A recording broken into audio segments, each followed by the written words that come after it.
여러분은 어떻게 연애를 하고 계신가요? 수많은 만남 속에서 시행착오를 거치셨나요?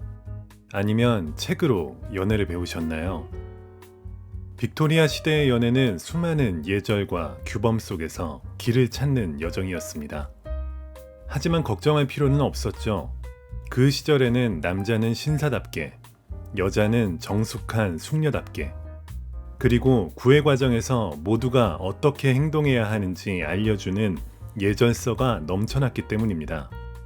다만 복잡하고 까다로운 규칙들을 이해하는 건 은근히 지치고 피곤한 일이었죠. 그래도 빅토리아 시대의 연애 고수가 되고 싶다면 이 모든 걸 알고 있어야 했습니다. 타임슬립 호텔에 오신 여러분 환영합니다. 오늘 묵으실 방은 19세기 빅토리아 시대의 방입니다. 당신은 19세기 런던의 사교계 한가운데에 있습니다. 오늘은 귀족 저택에서 무도회가 열리는 날입니다. 가스등이 은은하게 켜진 런던의 밤거리를 지나 저택으로 향합니다. 바이올린 연주가 감미롭게 흐르는 무도회장의 문을 열고 들어갑니다. 당신의 눈은 한 여성에게로 향합니다. 희고 차분한 얼굴, 회색 레이스 드레스, 고개를 약간 숙인 단정한 포즈. 그녀에게 호기심이 생기지만 머릿속에 어떤 규칙이 떠오릅니다. 빅토리아 시대 연애 첫 번째 규칙. 초면에 말을 걸 수 없다. 반드시 정식 소개가 있어야 한다. 다행히 눈치 빠른 주최자가 당신과 그녀를 정중히 소개합니다. 하지만 소개 직후에도 당신은 여전히 말을 걸지 못합니다. 왜냐면 빅토리아 시대 연애 규칙 두 번째. 무도회장에서 처음 함께 춤추는 상대와는 춤추는 도중이나 끝난 직후에도 말할 수 없다. 그래서 춤은 조용한 호흡과 동작으로만 이루어졌습니다. 말 대신 손끝의 힘으로 대화를 나누는 듯한 느낌으로 말이죠. 춤이 끝나자 그녀는 보일 듯 말 듯한 미소를 짓고 머리를 살짝 숙입니다. 여전히 당신은 말을 해서는 안 됩니다. 1893년 예절서에 따르면 무도회에서 처음 소개되어 춤을 추는 남녀는 춤을 추는 동안이나 이후에도 말을 해서는 안 되었습니다. 정식으로 다시 소개받기 전까지 서로에게 할 수 있는 유일한 인사는 모자를 들어 보이며 지나가는 것이었습니다. 하지만 그 순간 그녀가 속삭입니다. 정원에서 내일 아침 혹시... 말은 끝까지 이어지지 않았지만 당신은 그것이 위험한 약속임을 직감했습니다. 그것은 세 번째 규칙. 숙녀가 먼저 남성을 찾아가는 것은 절대 금지. 따라서 그녀는 공식적으로 말할 수 없는 제안을 한 것입니다. 여성이 남성을 연애 목적으로 만나러 가는 것은 절대 금지였습니다. 1882년의 데코럼은 이것을 아주 분명히 밝히고 있습니다. 숙녀가 남성을 방문하는 것은 무례하며 부적절하다. 반면 남성은 훨씬 자유로웠습니다. 기혼 여성의 집에 방문하는 것도 가능했습니다. 단 남편의 허락이 있다는 전제 하에 말이죠. 오늘날 기준으로는 불합리하지만 빅토리아 시대에는 이것이 신사적인 행동이었습니다. 새벽의 정원. 에블린은 정확히 약속한 시간보다 15초 빨리 도착했습니다. 그녀는 조심스레 말했습니다. 어제 춤 즐거웠어요. 너무 사랑스러운 그녀, 당신은 당장이라도 그녀를 안아주고 싶습니다. 그렇지만 그럴 수가 없네요.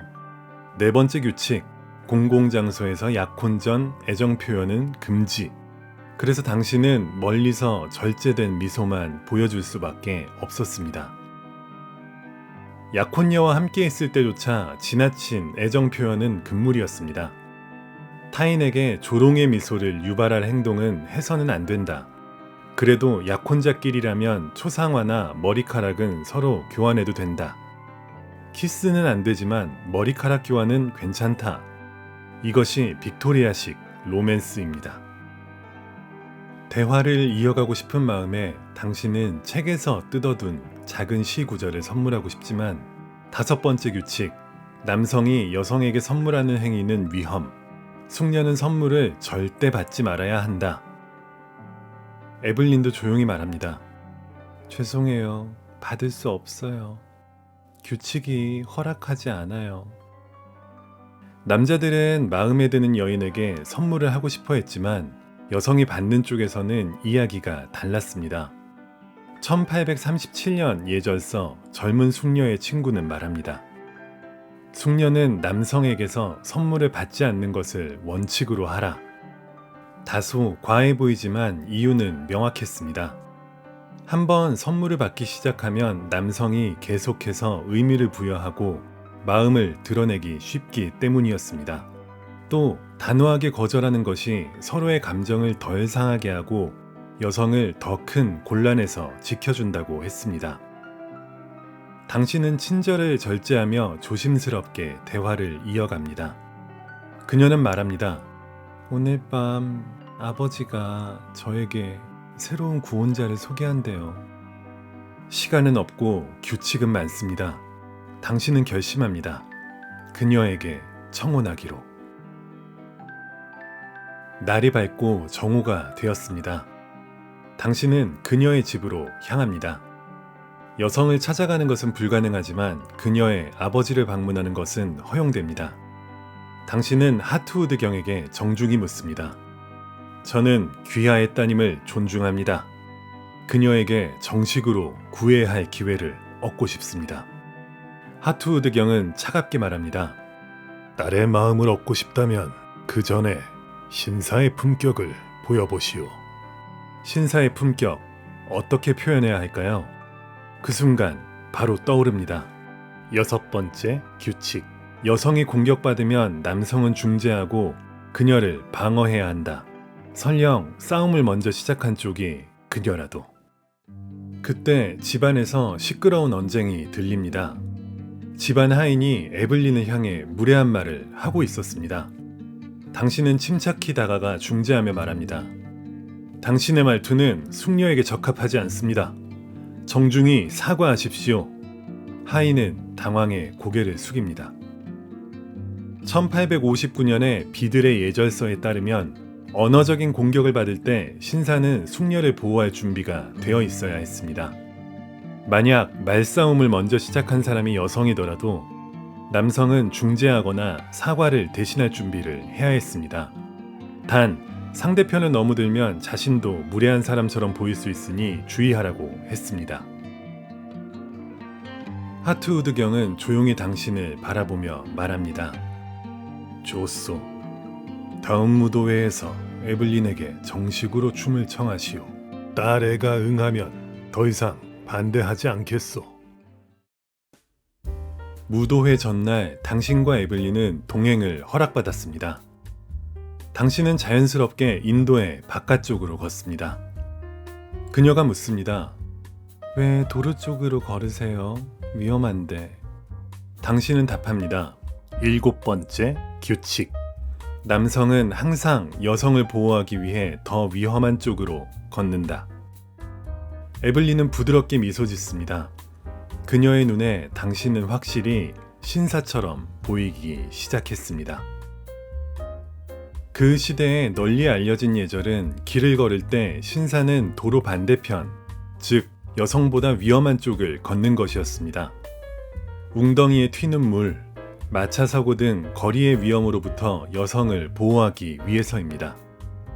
1922년 에밀리 포스트는 만약 남성이 여성 2명과 걷는 상황이라면 신사는 인도 바깥쪽에 서고 두 여성 사이에 끼지 말아야 한다고 덧붙였습니다.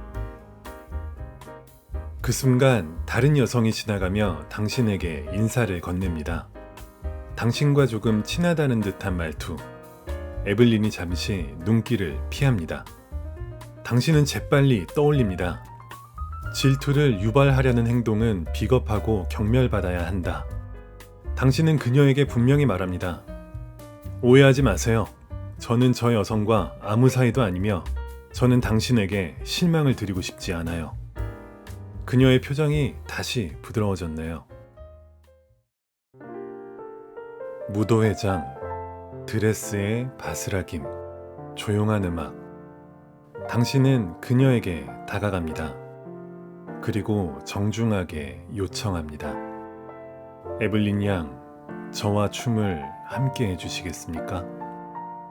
그녀는 숨을 들이쉬고 주저없이 당신의 손 위에 손을 얹습니다.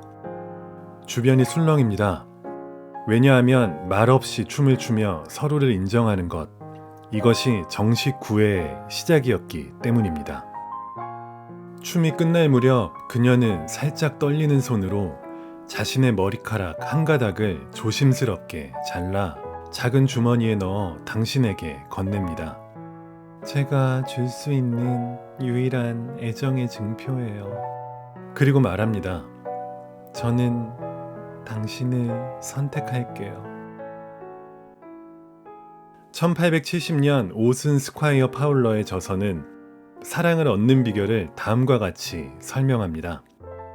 당신이 느끼는 바로 그 감정과 에너지를 상대에게도 느끼게 만들어라. 그의 주장에 따르면 구애의 성공은 상대가 아니라 자기 자신 안에 달려있다고 합니다. 그는 이것을 중력만큼이나 확실한 법칙이라고까지 말했습니다. 무도회의 빛이 사라지고 당신은 마호가니 원목으로 만든 웅장하고 화려한 침대가 아닌 타임슬립 호텔의 심플하고 현대적인 침대에서 눈을 떴습니다. 체크아웃 시간이네요. 당신은 무려 7가지가 넘는 연애 규칙을 지키며 사랑을 얻어내는데 성공했습니다. 빅토리아 시대의 사랑법 어떠셨나요? 얼핏 보기엔 제약이 많고 숙지해야 할 규칙에 머리가 아플 것 같지만 요즘 시대에도 통할 것 같은 규칙들이 제법 있네요. 모든 여성에게 추파를 던지지 마라. 모든 여성이 당신에게 호감이 있다고 착각하지 마라. 헛된 희망을 주거나 어장관리를 하지 마라. 여러분의 생각은 어떠신가요? 여러분은 과연 빅토리아 시대에서 사랑을 쟁취할 수 있었을까요? 여러분의 생각을 알려주세요.